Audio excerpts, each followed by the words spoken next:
Olá, amigo fã de NFL e fã de Fantasy Football. Seja bem-vindo a mais um vídeo de waivers. E hoje falaremos sobre algumas lesões que tivemos neste final de semana e que podem impactar aí, diretamente a waiver, né? Acho que pelo menos umas 3 lesões aí mais relevantes que eu vou trazer alguns jogadores aqui, tá bom?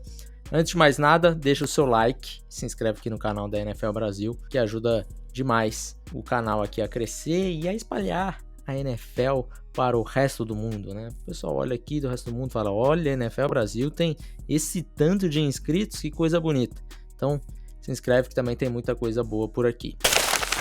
Bom, vamos embora. Começando por quarterbacks, né? Geralmente eu não falo muito sobre quarterbacks aqui, porque geralmente eu acho que é coisa meio óbvia, né? Mas eu vou falar de um jogador aqui que talvez não seja tão óbvio assim, que é o Will Levis, do Tennessee Titans. O Will Levis teve um bom jogo nesse final de semana, acertou 18 dos 24 passes tentados, 270 jardas e, mais uma vez, fez um bom jogo. O Will Levis colocando uma sequência que eu particularmente não esperava, né, do jogador. E aí a gente começa a criar uma expectativa, porque quando se pega um jogador que não começa bem a carreira dele e vai já numa sequência, cada semana que passa vai piorando, você já subentende-se que esse cara não serve para NFL. E às vezes, esse cara só precisa de um tempo a mais. Não sei se é o caso do Will Levis.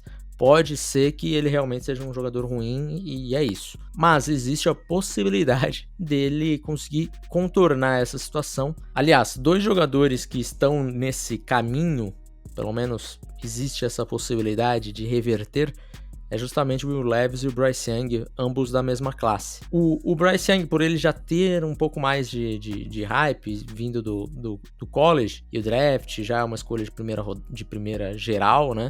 Obviamente, aqui eu estou falando já em Dynasty, não estou nem falando de redraft, porque daí em redraft tanto o Bryce Young quanto o Will Levis devem estar disponíveis aí. Mas o Will Levis ele deve estar disponível até em algumas ligas Dynasty, né? E eu acho que agora é a hora de você ir lá e pegar o Will Levis. Caso algum GM um pouco mais apressado, né, que tem uma liga com menos vagas ali no elenco, talvez ele esteja disponível. Eu acho que seja a hora de você pegá-lo, porque ele tem melhorado, né, desde que ele voltou da lesão. Jogou jogos que nem parece o Will Levis malucão, que se atira, ele joga umas bolas completamente nada a ver. Então talvez o banco tenha feito bem para ele, assim como talvez o banco tenha feito bem pro Bryce Young. Então, especialmente para quem joga Superflex, são 2 jogadores que dá para você buscar aí, né, no waiver nesse momento, que estão jogando melhor do que estavam lá no começo da temporada.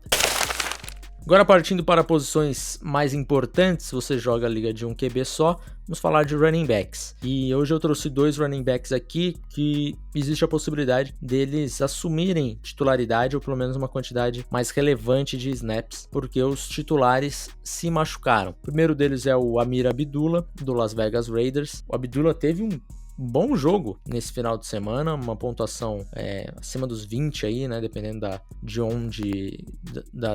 das configurações das suas pontuações aí da liga, e existe a possibilidade de novamente ele ser o titular na próxima semana, nessa daqui, porque os titulares se lesionaram. No caso, o Madison, que é o principal, ele não jogou esse jogo. Talvez ele volte para o jogo, não é certeza ainda, porque é uma lesão no quadríceps, pode ser que ele volte, mas lembrando também que é um jogo que acontece na sexta-feira, então é aquela semana do Thanksgiving, então teremos jogos na sexta, então é um tempo menor de descanso, menos tempo de recuperação aí pro Madison, então mais possibilidade do Ameer Abdullah ter um bom jogo, ou pelo menos ter uma quantidade maior de snaps, certo? Então, eu acho que o Ameer Abdullah é uma boa aposta aí pra semana, caso você realmente esteja necessitado aí de um running back, se o seu se lesionou ou se tem algum jogador aí de bye, tá bom? Então Ameer Abdullah é um deles, e o outro é o Jeremy McNichols, do Washington Commanders. No caso dos Commanders, 2 jogadores se lesionaram, né?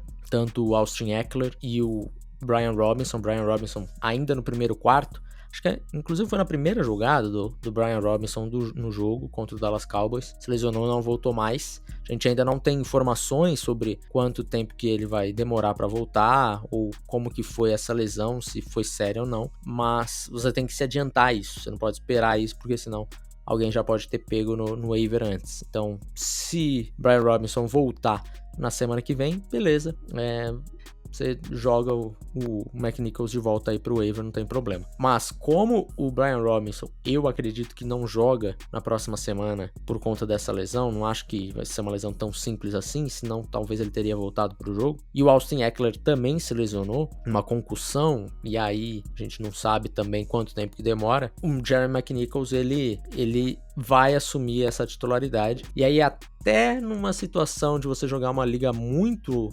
deep, né, muito comprida, você vai atrás de um Chris Rodriguez, que seria um running back aí que tá no practice squad do Washington Commanders e pode ser levado para o jogo. Mas aí era uma situação muito crítica mesmo, de uma liga que jogam muitos jogadores ali para ser escalados, né, então não acho que seja a maior parte dos casos. Mas, de qualquer forma, o McNichols é uma boa opção, porque ele pode ser aí o principal running back no próximo jogo do Washington Commanders. E agora, para passarmos para wide receivers, mais 2 wide receivers aqui. Um deles eu já falei antes, que é o Xavier Legette, do Carolina Panthers. Xavier Legette, desde a saída do Deontay Johnson, ele assumiu a titularidade ou a posição, né? Titular ele já era, mas ele assumiu a posição como wide receiver X. Então, o Carolina Panthers, nesse momento, ele não tem outro wide receiver para fazer isso. Tem um David Moore ali que vai fazer de vez em quando, mas na maior parte das vezes quem vai fazer esse papel vai ser o Xavier Legette. Ah, mas o Adam Thielen voltou. Não tem problema, o Adam Thielen não vai jogar nessa posição, tá bom? Então, Xavier Legette é mais uma vez que eu trago ele aqui, e acho que se você já pegou ele antes, dependendo da semana que você escalou, você se deu muito bem. Inclusive essa semana pontuou de forma razoável. Na semana anterior à bye ele também pontuou muito bem. Então é um jogador aí que eu acho que dá para você escalar de forma segura ali. Talvez não vai ganhar o jogo para você, né? Mas certamente ele não vai perder, não vai colocar um ovo, né? Como a gente chama aí no Fantasy, de colocar um 0 no placar, beleza? Então, Xavier Legette, wide receiver do Carolina Panthers, é a primeira dica de wide receiver. E a segunda é o Dontavian Wicks, wide receiver do Green Bay Packers. O Dontavian Wicks, normalmente ele é o wide receiver 4 dos Packers. Porém, o Romeo Doubs teve uma concussão no jogo e a gente não sabe se ele volta para a próxima semana ou não. Mas fato é que o Dontavian Wicks, ele assume essa posição do Romeo Doubs, isso ficou também claro no jogo quando o Doubs saiu. Então, o Wicks, que eu acho um bom jogador, precisa ser um pouco mais consistente agarrando a bola, né?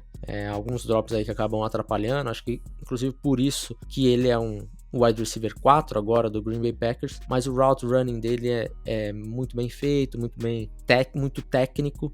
Eu acho que é um jogador que falta pouco aí para ele, famoso, virar a esquina e ser um jogador mais completo e mais produtivo, especialmente para fantasy, tá? Então, não teve o Wicks, seria minha segunda dica aí da semana. E aí, fechando tight ends, eu vou repetir aqui o que eu já falei na semana passada, o Will Dissly. O Will Dissly, acho que é um jogador aí de waiver que você consegue pegar ele e escalar sem grandes problemas, porque não temos grandes opções, né? Não é uma boa temporada de tight end de forma geral. Até os tight ends que você draftou alto ali também não tem produzido muita coisa. Então, mas a semana ele não foi tão bem assim, mas ele tem snaps. Então, assim, tight end em 2024, a não ser que você tenha um Brock Bowers ou um Trey McBride, que aí eles vão pontuar quase sempre para você precisa confiar um pouco e ter um pouco de torcer um pouco para ele, para que seja a semana certa que você tá escalando, né? Porque tem semana que vai pontuar ali 10, tem semana que vai pontuar 3, e é isso, é a vida do tight end de 2024, certo? Fechamos por aqui, até semana que vem, não esquece o like, se inscreve aqui no canal. Tchau!